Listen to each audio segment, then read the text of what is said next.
abazalwane kaNkosi Jesu Kristu. Siyabonga ukuthi sifike namhlanje. Siyabonga futhi inkonzo yethu esiphephela nayo manje bazalwane. Amen. Isikhathazile ngikhathele nje manje. Okay, ngizocela namhlanje ngizoshela izwi. Engizocela nje ukuthi sikhulele ngani namhlanje bazalwane. Kuba ngo 2 verse 11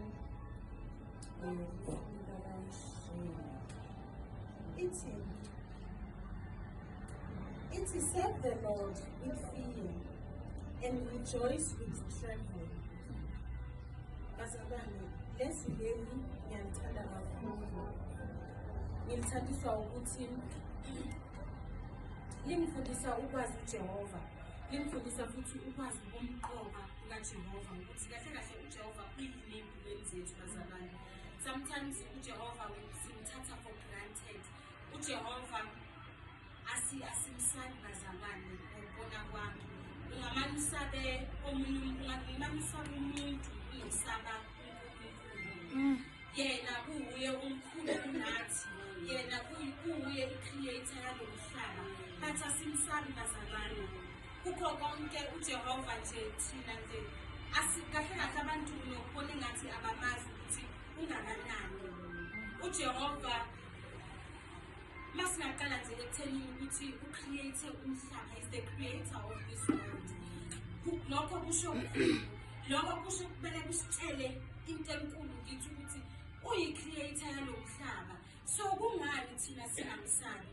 But into engiyaziyo ukuthi if you can get a job, ungakhona ukuthi usabe iboss yakho more than the Lord. Ungakhona ukuthi usabe, for example, ngicela ukwenza nje umzekelo, ungakhona ukuthi usabe like your ithi maybe for example abantu abayenza izindumba nani. Those are their sacred places. Lapho bayakutshela ukuthi lapha ungeni, lapho mawungena you need to do this, you need to do that, like mele uhloniphe mawuyongena lapho. Yethi thina masiza kuNkulunkulu asinabo ukusaba bazalwane. Yethi thina masenza izinto unokwenza into wazi ukuthi ungabi nanovalo lokuthi ukhona makuNkulunkulu. Ngiyaphila namhlanje because of him.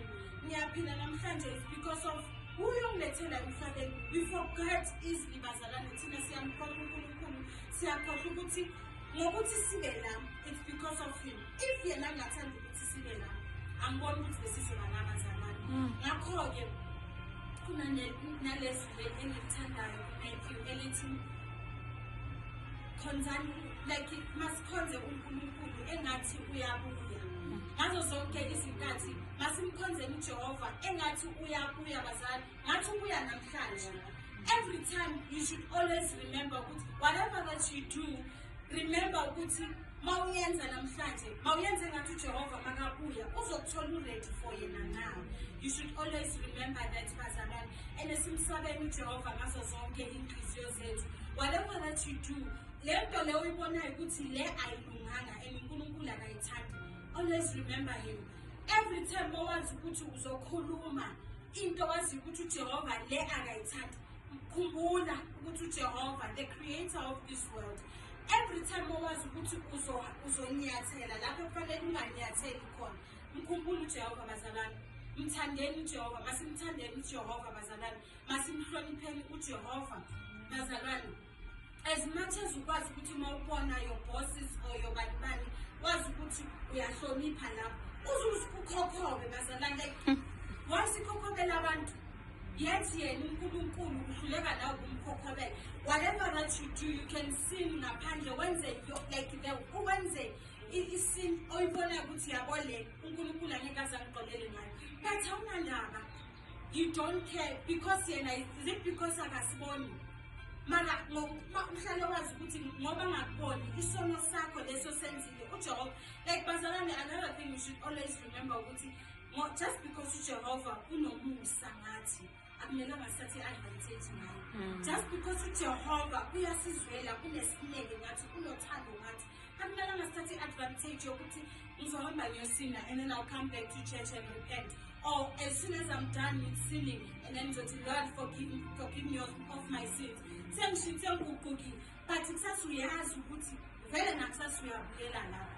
Bazalwane, masikhonzeni uJehova ngokuthuthumela.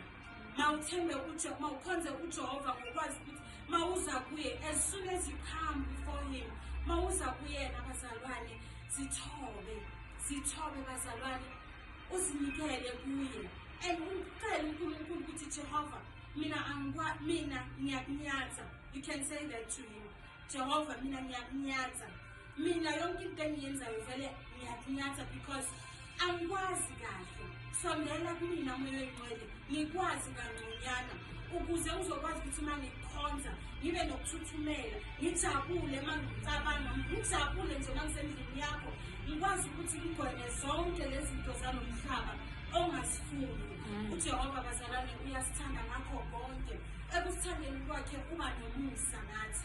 Ekusithandeni kwakhe unothando futhi nathi bazalwane. Lo thina bazalwane esingenalo.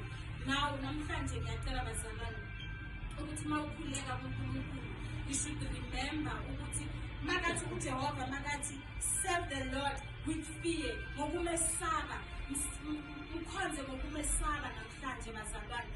Wazi ukuthi uyinkosi yami, umsindisi wami. Ungamsabi boss bazalwane. If ungasabi boss usaba uNkulunkulu, uNkulunkulu uyozokwehlulela kuyo yonke into ohlangana nayo emhlabeni bazalwane.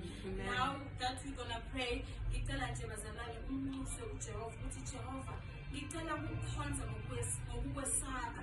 Nginikeze ukukwesaba ngaphakathi kumina. Every time mangiza kuwe, mangikwesaba, mangibe nalo lovalo lokuthi if ngizothi ngenza isin or whatever, mangikhumbule wena Nkosi. Mangazi ukuthi wena you are my savior. Wena umdali walomhlaba, akekho omunye bazalwane.